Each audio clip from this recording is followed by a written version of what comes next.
नमस्कार दोस्तों, स्वागत है आप सबका हमारी एजुकेशन क्लास में जिसका नाम है नालंदा जीएस एकेडमी और मैं हूं आपके साथ दीपक चौहान। आज का लेक्चर आप लोगों के लिए बहुत ज़्यादा इम्पोर्टेंट है। क्योंकि आज जो हम डिस्कस करने वाले हैं वो संविधान की महत्वपूर्ण समितियों को डिस्कस करने वाले हैं। जितने भी लेक्चर हमारे आते हैं, अगर आप लोगों ने वो नहीं देखे हैं तो प्लीज़ आप लोगों को क्या करना है, नालंदा जीएस एकेडमी यूट्यूब पर सर्च करना है। हमारा चैनल आप लोगों को मिल जाएगा और सबसे पहले चैनल को सब्सक्राइब कर लेना है ताकि आने वाले जितने भी लेक्चर होंगे उनके नोटिफिकेशन आप लोगों को मिलते रहें। और वीडियो को सबको देख लेना है ताकि जितने भी लेक्चर हमारे आएंगे या फिर जो आज का जो लेक्चर है उनसे उन्हें आप कोरिलेट कर सको। तो हम बात करते हैं महत्वपूर्ण समितियों के बारे में। लेक्चर को स्टार्ट करने से पहले आप लोगों को थोड़ी सी चीज़ें समझ लेनी चाहिए।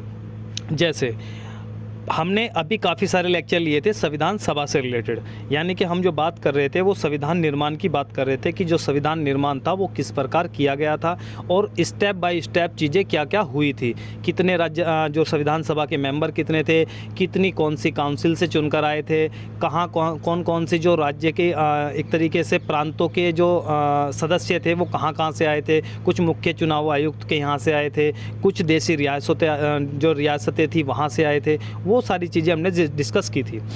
अब एक चीज़ समझो कि मान लो कि ये देशी रियासतें हैं, ये जो भारतीय प्रांत हैं, ब्रिटिश भारत आप बोल सकते हो, वो हैं। कुछ एरिया ऐसा था जैसा आज यूनियन टेरिटरी हम देखते हैं तो वहाँ पर केंद्र सरकार का ही क्या होता है, कानून चलता है।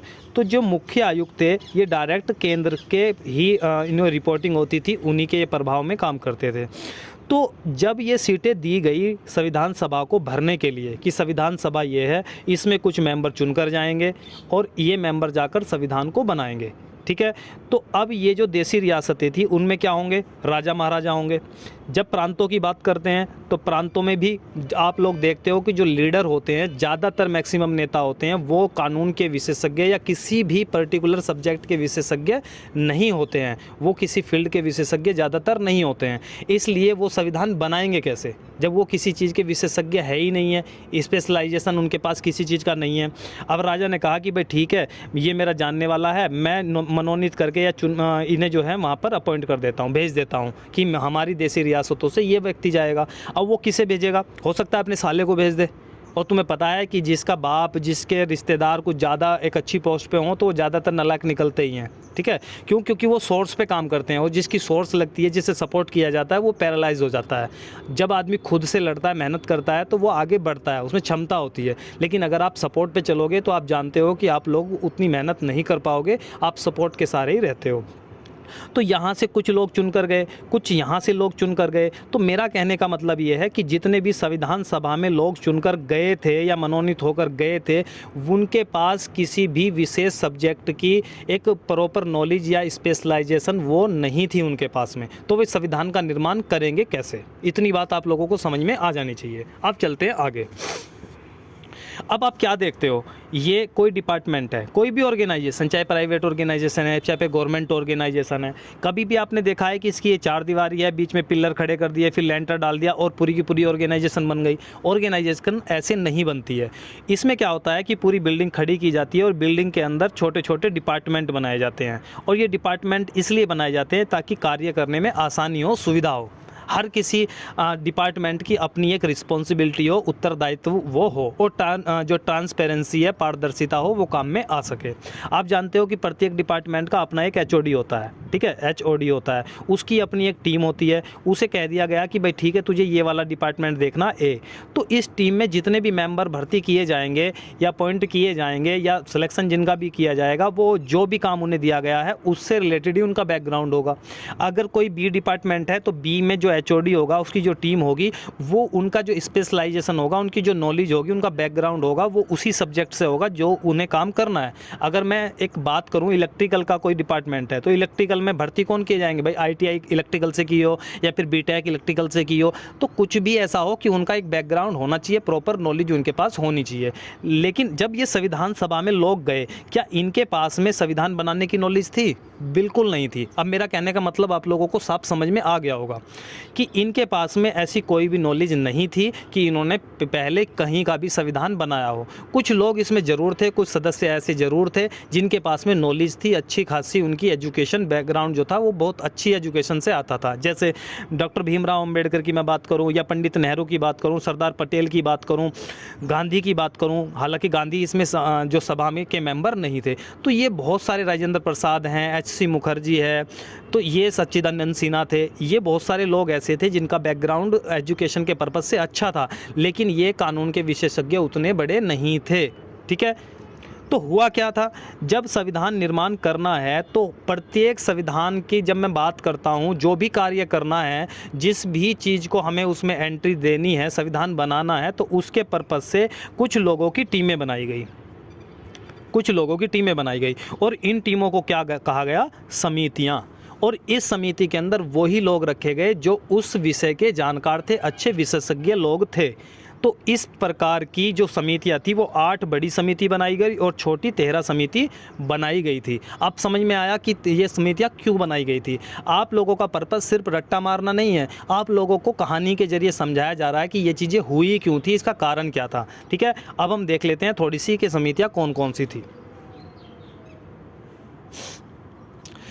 सबसे पहले हम देख लेते हैं संचालन समिति। अगर मैं संचालन की बात करूं तो संचालन किस प्रकार से राज्यसभा का संचालन होगा, ये संचालन समिति के जो अध्यक्ष थे वो कौन थे और ये संचालन समिति किस काम के लिए यूज़ होती थी, इसके नाम से ही आप लोगों को पता चल जाता है।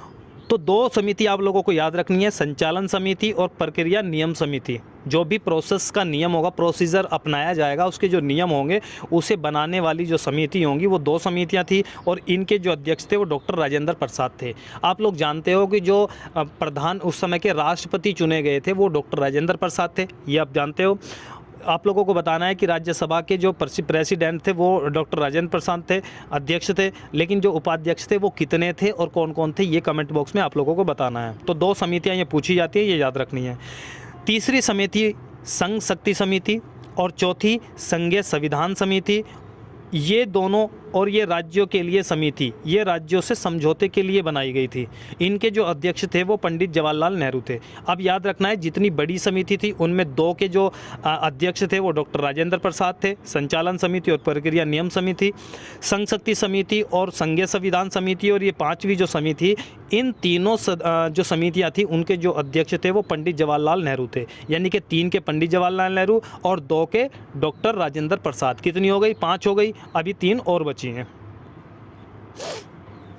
मौलिक अधिकारों से जुड़ी समिति, प्रारूप समिति, बहुत पूछा जाता है। प्रारूप समिति यानी कि जो संविधान रहेगा उसका स्ट्रक्चर कैसा रहेगा, प्रारूप कैसा रहेगा, किस तरीके से वो बनेगा और किस तरीके से उसकी रूपरेखा तय होगी। जो प्रारूप समिति थी उसके अध्यक्ष कौन थे, डॉक्टर भीमराव अंबेडकर। और वेरी वेरी इंपॉर्टेंट, इसे आप लोगों को क्या कर लेना है, मार्क कर लेना है, क्योंकि ये क्वेश्चन बहुत बार एग्जाम में पूछा गया है।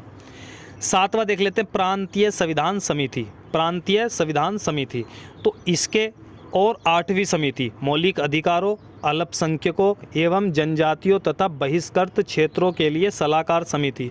इन दोनों के जो अध्यक्ष थे वो जो सरदार पटेल थे वो थे। यानी कि 3 के, फिर से रिवीजन कर लेते हैं, 3 समितियों के अध्यक्ष जवाहरलाल नेहरू, बड़ी समिति की बात कर रहा हूँ मैं, 2 के अध्यक्ष सरदार पटेल मौलिक अधिकारों के, और ये आप लोगों की जो प्रांतीय समिति थी, और 2 के अध्यक्ष कौन, राजेंद्र प्रसाद, और 1 के अध्यक्ष भीमराव अंबेडकर। कितनी होगी, 8 हो गई पूरी की पूरी। ठीक है, इसे कहीं हुए आप लोगों को नोट कर लेना है।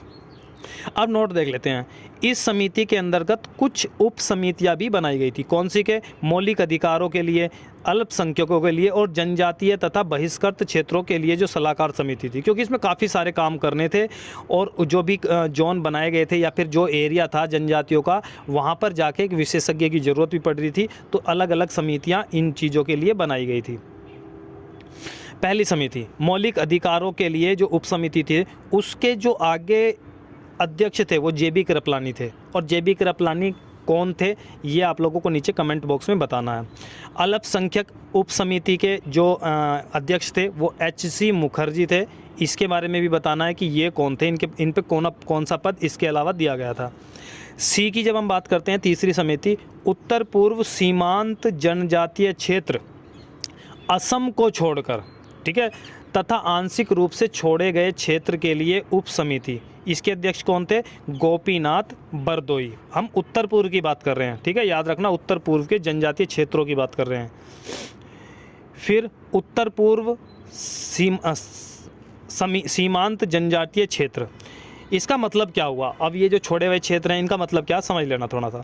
इसका मतलब भारत के पूर्वोत्तर राज्यों के वे क्षेत्र हैं जहां जनजातीय समुदाय की बहुलता है और उनकी संस्कृति, परंपराएं तथा स्वशासन की विशेष व्यवस्थाएं की गई हैं। असम को क्यों छोड़ा गया? इस उप समिति का कार्य क्षेत्र असम को छोड़कर अन्य उत्तर पूर्वी जनजातीय क्षेत्रों पर केंद्रित था। इसका कारण यह था कि असम के लिए एक अलग से समिति पहले से ही कार्य कर रही थी, यानी कि असम के जो जनजातीय क्षेत्र थे उनके लिए पहले से ही एक समिति काम कर रही थी, इसलिए यहाँ पर असम को छोड़ने की बात की गई है इस समिति के अंदर। आंशिक रूप से छोड़े गए क्षेत्रों का क्या मतलब है? इसका तात्पर्य उन क्षेत्रों से है जिनका कुछ हिस्सा इस उप समिति के विचाराधीन नहीं था, पहले से किसी अन्य समिति इन्हें देख रही थी। अब बात करते हैं डी की। छोड़े गए व आंशिक रूप से छोड़े गए क्षेत्रों असम में सिंचित क्षेत्र के अलावा लिए उप समिति, इसके अध्यक्ष थे एवी ठक्कर। अब बात कर लेते हैं पांचवी समिति की, उत्तर पश्चिम फ्रंटियर जनजाति क्षेत्र उप समिति, इसे रद्द कर दिया गया था। ये इंपॉर्टेंट है, जो एक्सेप्शन होता है, अपवाद होता है, ज़्यादातर क्वेश्चन वहीं से पूछे जाते हैं। तो उत्तर पश्चिम कहाँ आएगा, ये आप लोगों को देखना है। उत्तर पश्चिम फ्रंटियर जनजाति क्षेत्र और बलूचिस्तान जनजातीय क्षेत्र जनमत संग्रह के आधार पर, इसमें आप लोगों को पता है कि जब देसी रियासतों का विलय भारत के अंदर कराया जा रहा था, उधर पाकिस्तान भी अपनी कोशिशों में लगा हुआ था, तो इस क्षेत्र का क्या किया गया, जनमत संग्रह कराया गया। यानी कि जनमत मतलब जो उस एरिया के लोग होते हैं, उस रियासत के लोग होते हैं, उस क्षेत्र के लोग होते हैं, उनसे वोटिंग कराई जाती है कि आप पाकिस्तान में जाना चाहते हो या फिर भारत में जाना चाहते हो। तो जनमत संग्रह के आधार पर ये जो हिस्सा था वो पाकिस्तान का हिस्सा बन गया था, जिसकी वजह से यह समिति रद्द कर दी गई थी। जो मैंने आप लोगों को बताया था कि समितियों में सारे अध्यक्ष, सारे जो सदस्य थे वे संविधान सभा के अध्यक्ष नहीं थे या संविधान सभा के सदस्य नहीं थे। इनके अंदर कुछ विशेषज्ञ अलग से भी रखे गए थे जो कानून के जानकार थे या अपने सब्जेक्ट के एक माहिर लोग थे, विशेषज्ञ थे। इनका एग्जाम्पल कुछ मैं देख लेता, मैं आप लोगों को बता देता हूँ।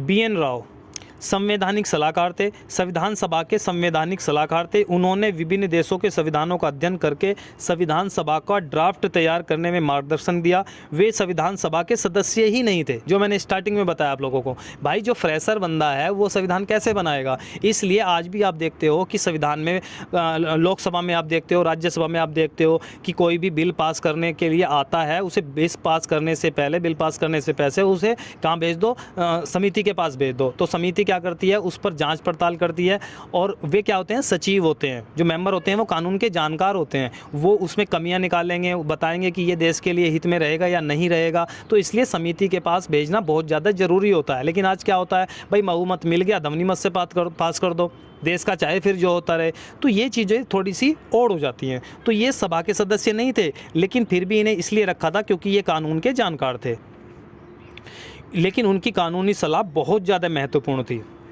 अगले कौन थे? VP मेनन, प्रशासनिक विशेषज्ञ थे ये भी।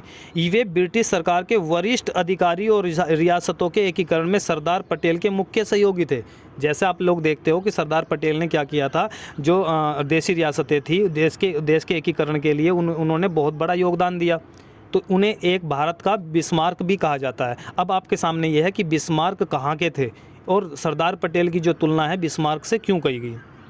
भारतीय राज्यों के भारत में विलय की प्रक्रिया को उन्होंने तकनीकी और कानूनी रूप से संभाला। वे संविधान सभा के सदस्य नहीं थे, लेकिन राज्यों के एकीकरण में उनका योगदान बहुत अहम था। 2 एग्जाम्पल दे दिए मैंने आप लोगों के सामने। सर अल्लादी कृष्णास्वामी अय्यर संवैधानिक कानून विशेषज्ञ थे। वे एक प्रसिद्ध वकील और न्यायविद थे। प्रारूप समिति के काम में कानूनी सलाह दी। विशेष रूप से मौलिक अधिकारों और न्यायपालिका संबंधी प्रावधान में वे संविधान सभा के औपचारिक सदस्य नहीं थे, लेकिन उनका योगदान महत्वपूर्ण था। देखो 3 लोग मिल गए ऐसे। N गोपालास्वामी अयंगर प्रशासनिक और संवैधानिक विशेषज्ञ थे। वे ब्रिटिश भारत सरकार में वरिष्ठ अधिकारी थे। संविधान सभा के ढांचे, केंद्र राज्य संबंधों और जम्मू कश्मीर से संबंधित प्रावधानों पर उनका महत्वपूर्ण योगदान था। वे संविधान सभा के सदस्य नहीं थे, लेकिन प्रशासनिक विशेषज्ञों के कारण उनकी सलाह जो थी वो काफ़ी ज़्यादा इम्पोर्टेंट थी। ऐसे ही आप लोग देख सकते हो कि के.टी. शाह अर्थशास्त्री और समाजशास्त्री, वे समाजवाद और योजना आयोग के प्रारूप संबंधी चर्चाओं के विशेषज्ञ माने जाते थे। आर्थिक नीतियों और मौलिक अधिकारों पर उन्होंने प्रभाव डाला। हालांकि वे संविधान सभा के औपचारिक सदस्य नहीं थे, लेकिन उनकी सिफारिशों पर विचार किया गया था। तो आज के लिए इतना ही। वीडियो अगर आप लोगों को पसंद आती है तो वीडियो को लाइक जरूर कर दें, दोस्तों को शेयर कर दें। चैनल पर अगर आप लोग नए हो तो चैनल को सब्सक्राइब कर लें, ताकि आने वाले जितने भी हमारे लेक्चर होंगे वो आप लोगों को टाइम टू टाइम मिलते रहे। आज के लिए इतना ही, मिलते हैं नेक्स्ट लेक्चर में। जब तक के लिए दीजिए मैं इजाज़त। जय हिंद, जय भारत।